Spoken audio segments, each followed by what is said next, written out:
Histoire d'amour heureuse.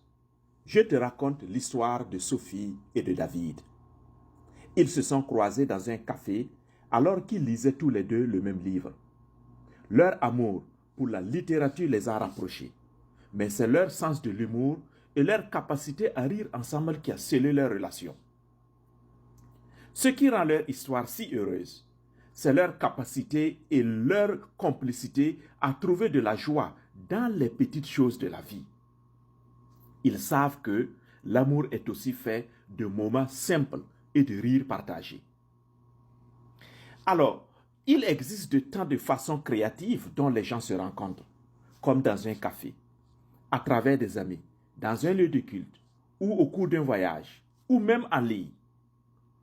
Ce qui rend une relation forte, c'est la complicité. Tout comme pour Sophie et David, partager un sens de l'humour et trouver de la joie dans les petites choses peut vraiment renforcer les liens. Dans une relation, je pense que c'est précieux de pouvoir rire ensemble, de partager des moments de légèreté qui renforcent la connexion émotionnelle. Alors je te pose 3 questions. Où as-tu trouvé l'amour? Qu'est-ce qui rend forte votre relation? Quels sont les moments que tu passes avec ton conjoint ou ta conjointe? Je te souhaite le meilleur dans ta relation amoureuse.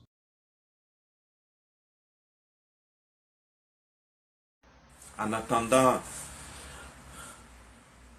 que les gens répondent pour monter en live et participer, déjà je vous dis un grand merci pour votre présence parce que ensemble nous pouvons changer la perception du mariage d'aujourd'hui.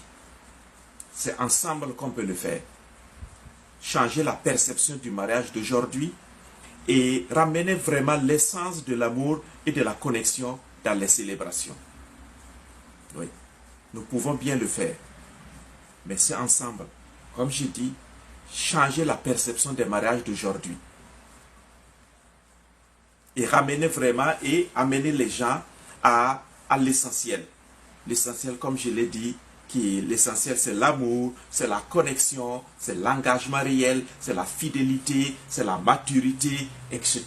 Les compétences relationnelles. Voici. Quand je regarde tout l'investissement que les gens mettent dans le mariage, pour que ce mariage-là finisse dans le décor. Je ne vais pas vous donner ici les statistiques des divorces, mais parce que ce n'est pas le sujet, mais vous-même vous en savez quelque chose. Vous voyez autour de vous comment les relations amoureuses se cassent. Les infidélités, les tromperies, les échecs dans les relations amoureuses. Vous voyez tout cela autour de vous. Et c'est dramatique. C'est triste. Donc, cela me pince au cœur que tu as eu ce rêve-là. Tu as eu ce rêve de te marier. Ils ne sont pas du tout épanouis dans leur mariage. Il y a des familles, quand tu rentres dans cette famille-là, tu n'as même pas envie d'y rester 5 minutes. Tellement il se couple là où cette famille-là mène une vie relationnelle dégringolante, désolante. Par contre, il y a d'autres familles, quand tu rentres dans cette famille-là, tu regardes les enfants, le monsieur, madame, c'est la joie, ça donne envie, c'est le plaisir d'y vivre. Tu n'as pas envie même de quitter cette famille-là. Cette famille donne un beau témoignage de relations amoureuses et de relations familiales. Donc, la communauté des familles Ifata que je construis va travailler à cela. Un mariage durable, mais aussi un mariage épanoui et épanouissant. C'est pourquoi d'ailleurs, le titre de mon compte TikTok, c'est Mariage épanoui. Les apparences peuvent tromper en amour. Je vous raconte l'histoire d'une relation toxique. Emma et Alex étaient considérés comme le couple parfait par leurs amis, leur famille et les membres de leur église. Cependant, derrière les apparences, c'est-à-dire les sourires, les sorties ensemble et les gestes affectueux, se cachait une réalité sombre, des disputes, des comportements manipulateurs et abusifs, des tromperies, ce qui rendait leurs relations toxiques. Ils étaient incapables de construire une relation saine basée sur le respect mutuel et la confiance. Leur mariage a donc finalement pris fin dans la douleur et la tristesse.